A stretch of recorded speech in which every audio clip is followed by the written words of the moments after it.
The Charlotte Ledger Podcast is a member of the Queen City Podcast Network. Hey, it's Tony Mecia with the Charlotte Ledger, and you're listening to the Charlotte Ledger Podcast. You can find out more about the Charlotte Ledger at thecharlotteledger.com. Today's episode of the Charlotte Ledger Podcast is sponsored by Hopeway, a nonprofit mental health organization offering life-changing treatment and education. On Wednesday, September 18th, 2024, Hopeway is hosting an event with Alexi Pappas, an acclaimed Olympian, best-selling author, and filmmaker. Alexi will share her story of mental resilience and the lessons she learned along the way. This is an event you don't want to miss. To purchase tickets, visit hopeway.org. Today, I'm talking with Brianna Crane, the author of a new book called 100 Things to Do in Charlotte Before You Die. Bri is a reporter with Axios, where she writes about real estate for a variety of the company's newsletters, including Axios Charlotte. She's been writing about Charlotte since 2016. Brianna, thanks for joining me. Thank you for having me. Okay, so 100 Things to Do in Charlotte Before You Die. What was the thinking behind writing the book?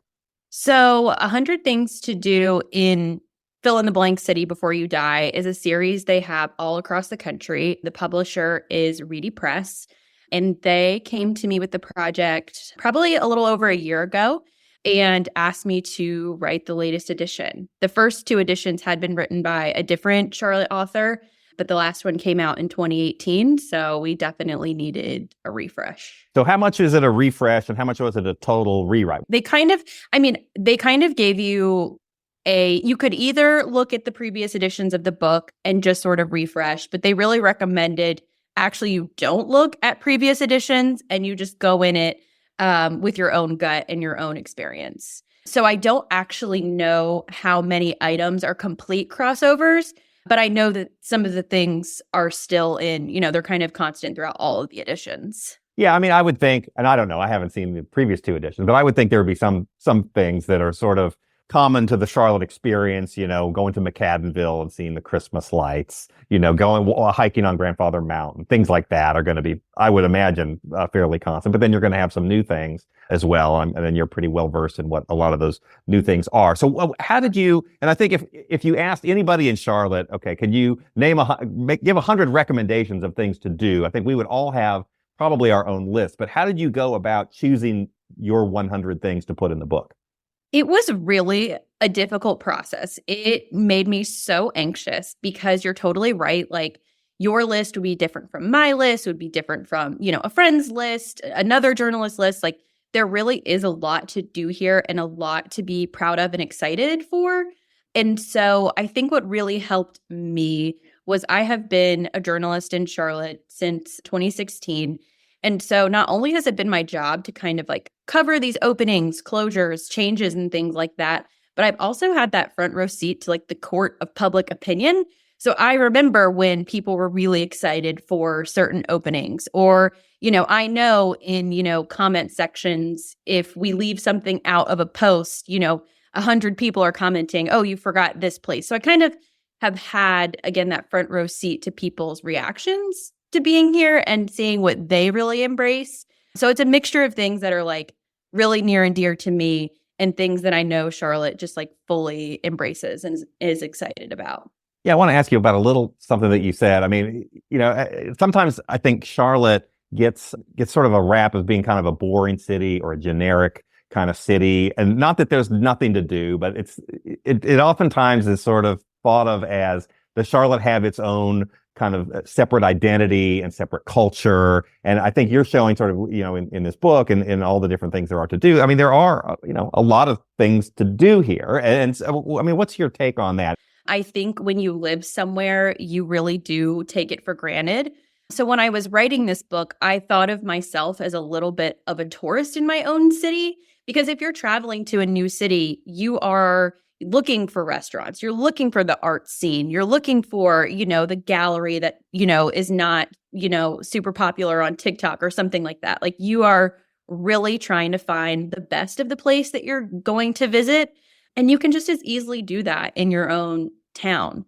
And when I was writing this book, I think what I realized really sets Charlotte apart, because every city has, things to do and things to offer, is these people. Like, these small business owners are some of the kindest, most open people you will ever meet. And I think they really just want to bring positivity to this community. They want to create experiences that people crave.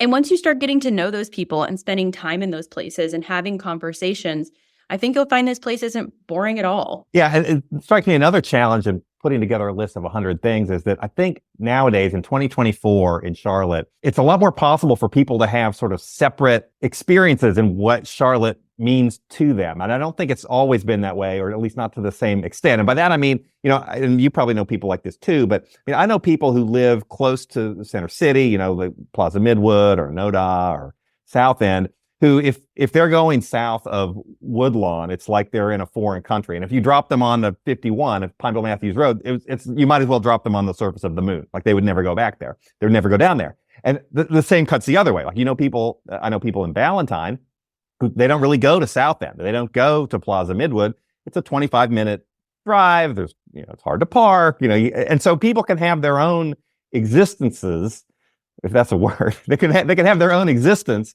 and not really go to some of these other places. So that would strike me to be sort of a challenge. And how do you capture some of these things that represent the entire city and people's different experiences? Whereas I think in previous decades, it was maybe a little more, going from Dilworth to Myers Park to, South Park. That's kind of a very similar universe. Totally. Yeah. Each neighborhood in Charlotte is almost like its own little town. And I'm 1,000% guilty of staying in my neighborhood. And not all of my personal, neighborhood go-tos made it into the book, because I totally recognize that. Like, when I was doing research for like Thai restaurants, for example, I could not pick one Thai restaurant. Everybody has their go-to, comfort staple that probably has something to do with really liking the food and also convenience. So in those instances, it was really nice to be able to maybe feature one a little more exclusively and then have a list of other options, fully knowing that like there are probably 10 other Thai places that are just as amazing as these that I have yet to learn about. Is there anything in hindsight, looking back on your list, that you wish you had included? I mean, is there like a number 101 where you're like, oh man, that was really hard to kind of cut that one? Are you holding any back that you don't want people to know about for fear of them becoming too popular? Anything like that? No. Definitely not gatekeeping. I think it's really hard to be a small business. And I think what's been fun about this book is that like I can very blatantly be a cheerleader for these places and just, talk about all the positive things they're doing. But I definitely had to make a lot of cuts. Like 100 things sounds daunting and difficult in the sense that you're wondering, am I going to come up with 100 things? But it was really hard to pare it down to 100 things, actually. Because like I said, there's like so many different varieties of each thing. There's not just one art gallery in Charlotte. There's not just one, taco place. There's so much to include. But recently, I went to Aaron McDermott's new jewelry shop in Elizabeth.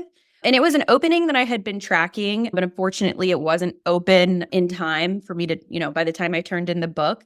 And after seeing the space and talking with Erin more about kind of the journey she's been on over the last 20 years, I really wish I could have included it in the book.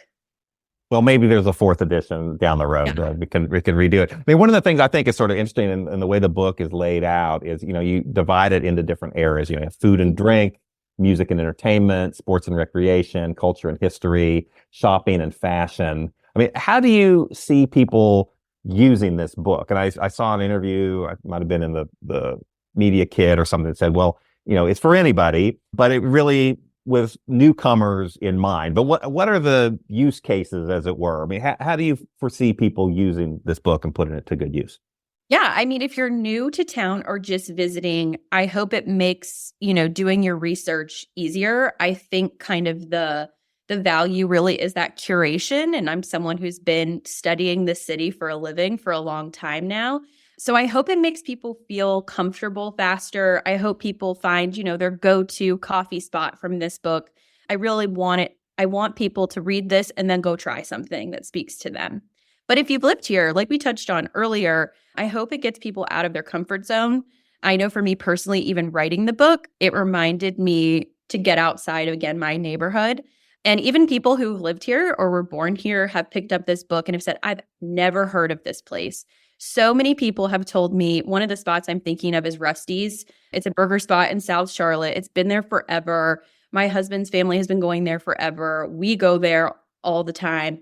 And so many people who live in North Charlotte or maybe closer to South End or whatever have never heard of this place. And so it's really exciting for me to see those people just go try it out. Yeah, I went to Rusty's for the first time about 6 months ago. Didn't know it was there. I think, I had some friends who had stopped in there, but you go in there and you're like, okay, well, this is in sort of a strip shopping mall off of Park Road. But you walk in there and you're like, okay, wow, this is sort of a throwback. This is, you can kind of see. And then there are regulars in there. They got all kinds of sandwiches. And so it's a lot of hidden gems. I mean, it's an interesting mix. I think the list of things in your book, it's a mix of hidden gems and sort of standbys. And so it's got that whole mix. We'll be right back. But first, today's episode of the Charlotte Ledger podcast is sponsored by Hopeway, a nonprofit mental health organization offering life-changing treatment and education. On Wednesday, September 18th, 2024, Hopeway is hosting an event with Alexi Pappas, an acclaimed Olympian, best-selling author, and filmmaker. To purchase tickets, visit hopeway.org. I really tried to strike that balance, but also it's so funny because a hidden gem to you or me might be someone's go-to place that they tell everyone about. So that's been fun to hear from people, get their reactions. Yeah, it is interesting sort of looking at the list. I mean, it does have a certain sort of ripped from the pages of Axios sort of quality to it, which would make sense because, that's sort of what you do. And, it's got, Mood House, Mad Miles Run Club, Alexander Michaels, Optimus Hall. And just so you know, like I looked through these 100 things. I've lived in Charlotte for 27 years. I've done 39 of these. So I still have another 61 to go. If I really want to check all of them off, I probably won't get to all of them. But I mean, it's not all just concentrated in South End. It's all over the city, Crowder's Mountain, Elizabeth Pumpkin Wall, South Park Mall. And I'm guessing your experience, with Axios and sort of covering a lot of this helped inform a lot of these, right? Oh, absolutely. Yeah. I mean, one of the coolest things, I was really nervous to start. It took me a long time to start typing and actually open up that Google Doc because I was so nervous about getting this list right. But once I kind of just leaned into the fact that, like, I'm your tour guide. I happen to be the person you hired to give you a tour, to capture the spirit of Charlotte. And once I leaned into those feelings, I realized that when you're a reporter, you almost become like a little bit of a record keeper and a little bit of a historian over time. 5, 6, 7, 8 years probably doesn't sound like a lot, but in Charlotte history, so much has happened since then. So it was really cool to be able to kind of lean on my own reporting to help build, I would say, like the bones of it and to fact check. But I think where it differed is then I had to go in and color it with almost more of a sensory experience, more of, again, capturing that spirit, because things like hours, specific, menu items, those things all change over time. So you don't want someone picking up this book in 6 months and it all being outdated. So yeah, it was really nice to kind of take what I know and then slow it down a little bit and talk almost a little bit more like a friend or a human versus journalist. Right. No, that makes sense. And one of the cool things about being a journalist, like just give a quick plug, is, you get to go out and you get to do things that most people don't get to do. You get to go places and see things and have experiences and ask questions and be curious. And that's your job essentially. And so that's kind of a neat perch to be able to do something like this. Yeah, it was really fun. And, I think it also made it way less stressful. Like I didn't get this project and then I was like, oh my gosh, I have 100 things to do that I've never done before. When I started making the list, I was like, oh, I've been here like a dozen times, or, maybe this isn't something that I'm personally super, going to all the time, but I've covered it. I've talked to the owner. I've taken photos, I've talked to other people about this place. Like it felt like a very, in some ways, relaxed and almost like reflective process. So the book is dedicated to your grandmother, Dixie Sue Woodbury. Yeah.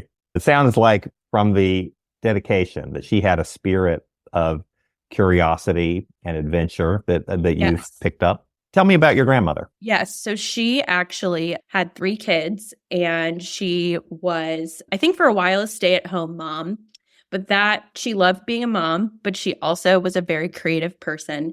And so while she was a full-time mom, she actually became a journalist herself. And she used that money to put herself through grad school to become a teacher, and she specialized in reading and writing.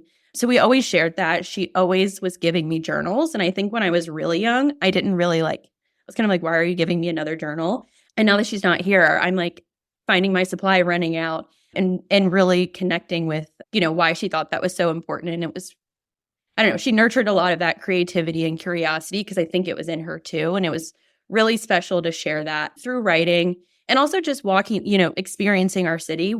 I grew up in Wilmington, North Carolina. It's a really cool city with a lot of history. There's the beach, but there's also a great art scene, a great food scene. And she was kind of always honestly on the edge. And she always knew what was new and what was happening. And she would bring it to me and be like, let's go try this new restaurant, or, oh, I've never done this tour. I know it's kind of touristy, but I think it'd be kind of fun. So yeah, she always nurtured that curiosity and spirit of exploration. Well, that's nice that this book is sort of in that spirit. That's kind of a nice thing to have. So, I mean, talking about newcomers and people coming to Charlotte, I mean, what is the best advice that you have for people who are coming to Charlotte? Yeah, my advice is advice that is hard to take for me personally, but you truly have to just start talking to people and putting yourself out there. It can be in a really small way, like at the grocery store or a coffee shop or a workout, or it can be even more intentional and joining those groups like Mad Miles. Or Rally Pickleball has kind of like a newcomers club. We're lucky to live in a city in some ways with so many transplants. It's almost like college where everyone is new here and everyone's kind of open to new friends, but it's scary to be the one to make that first move. Yeah, I mean, it is such a city of newcomers. I mean, you have a lot of people who've been here for a long time, but it is kind of one of the neat things about Charlotte is that there's this sort of feeling, I think, of kind of we're all in this together. Yeah. We're kind of making our way through the city together, and people are, I think, much more open than they would be in other cities, maybe where you don't have as many newcomers, or there's not such a culture of acceptance and welcoming. And the other thing is, the other side part of that is, I think you can really come into Charlotte and you can make a difference. You can get involved in something, and within a couple of years, I mean, you can start something, you can start a movement, you can start a company, you could start a nonprofit. I mean, you can make an impact pretty quickly, which maybe is not entirely true of other southern cities, I think. Totally. And that's one of my favorite things about living here, and something that I really appreciated writing this book. There totally is that spirit. Actually, at my book launch event a couple of weeks ago, a lot of people there were friends or family, but some were just, people in the community. And a couple of women were in line for my book, and I saw them exchange numbers. And based on the conversation I saw them having in line, I assumed that they were already friends. But it turns out they had both moved here this summer. They both came to the event hoping to meet new people, and they met each other right in line. That's a great story. People kind of coming together. Yeah. There totally is that open-mindedness. You just kind of have to put yourself out there. So what's the reaction been to the book? What have you heard from people? It has been so positive. I think people, especially we're still reeling from the pandemic, and I think people are still really excited to get out into their community. I feel like they have a new appreciation for their community. And, I put stuff out on the internet for a living. So I'm kind of conditioned to almost brace yourself for a little bit of negativity. But I have not experienced that at all. I think people just really love the concept and really are proud to be from here or are curious to explore Charlotte. So it's been really, really positive. And what is the process like of writing a book? A lot of times you hear is very grueling. I mean, I think the format of this one, I think it might be a little more it's not like a novel where you have to have all kinds of complicated plot twists and keep all your characters together. But I mean, I'm imagining it's not maybe as easy as people would think. It's definitely not easy, but I think this was a great first book for me because I think I mentioned this earlier. This is not the only 100 things that exists. The publisher has sort of a template, and, on day one, they're like, okay, this is what you need to deliver. Okay, great. You get through that. They really held my hand through the whole process. And certain parts were definitely difficult, in the editing stages. For instance, some events, one-time events, had to be removed because the idea is that, someone visiting can do it, pretty much anything in the book on that day. And when you remove one event or something from a section, you have to balance it back out. So there were a couple of changes like that where, the edit appeared to be pretty easy and, you just kind of have to swap out one or two things. But then that would mess with the balance of the sections. So I'd have to kind of redo the whole list and move things around and kind of focus on different aspects of different things in the book. So that was challenging, but it was also kind of like a fun puzzle in a weird way. But yeah, I think this is definitely a good first book experience. You have another book in you? Are you thinking of other books? I mean, I've always wanted to write a book. I remember when I was probably 4 or 5, my Barbies were teacher, author, lawyer, and then just business woman. Those were kind of my Barbie themes. And so I had always, I don't know, it was never not on my list, but I fully did not expect this one to just kind of come my way before I'm, 30 years old. Do people say that you've missed anything? Or is there anybody saying, I can't believe you didn't put this in there? No, not yet. I fully expect that, and I'm kind of excited for it. I was really anxious for it to start, but I think that conversation will be fun, and I hope there is another version of this book that captures things that I missed. Yeah, and I can't wait to learn from people. Well, it's a fun book. It's always enjoyable to kind of read about things you don't know and even things that you do know. So the book is 100 Things to Do in Charlotte Before You Die by Brianna Crane, and it can be found where? Park Road Books, Paper Skyscraper, 31 Jane, That's Novel Books, and then, Barnes & Noble, Amazon, Target, places like that. Great. Well, thank you for joining me. Thank you, Tony. Okay, that's a wrap. To our listeners, thank you for listening. The Charlotte Ledger Podcast is produced by Lindsey Banks. Today's episode of the Charlotte Ledger Podcast is sponsored by Hopeway, a nonprofit mental health organization offering life-changing treatment and education. On Wednesday, September 18th, 2024, Hopeway is hosting an event with Alexi Pappas, an acclaimed Olympian, best-selling author, and filmmaker. This is an event you don't want to miss. To purchase tickets, visit hopeway.org. QueenCityPodcastNetwork.com.